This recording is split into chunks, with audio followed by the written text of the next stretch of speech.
It's late in the evening, lost on the side. I've been sad with you for most of the night. El segundo aniversario de Johnny B. Goode, ¿se podría decir?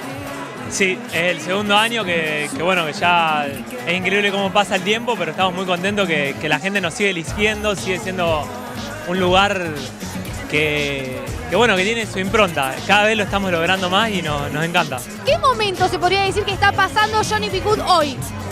Y yo creo que está llegando, todavía no llegó a la cresta de la ola, por decirlo de alguna manera. Está subiendo. Está subiendo, así que vamos a ver hasta dónde puede llegar.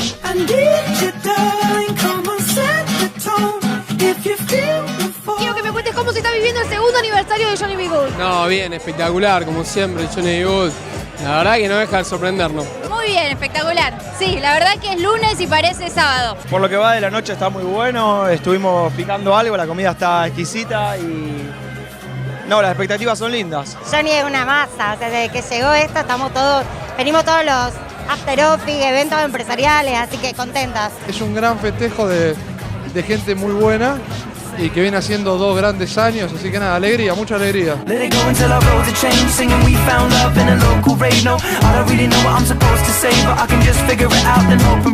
alguna preferencia, algo para recomendar?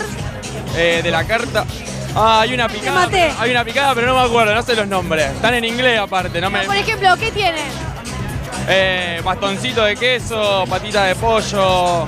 Lo que sería como el frito, hamburguesa, papa frita con cheddar, todos esos platos y después lo que es carta de tragos. Los tragos, el preferido el Green Day, con Malibu y con kiwi, muy rico. Unas barbecue ribs infaltables con amigos para 4 o para 2 en pareja. Y para terminarlo con un buen Oreo Basmi. El segundo año, por ahí ya estamos más afianzados con lo que es el servicio.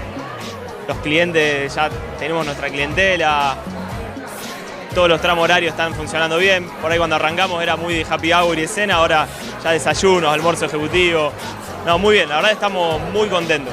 ¿Y cuántos años cumple Johnny B. Goode? Yo ni sé, pero creo que 2.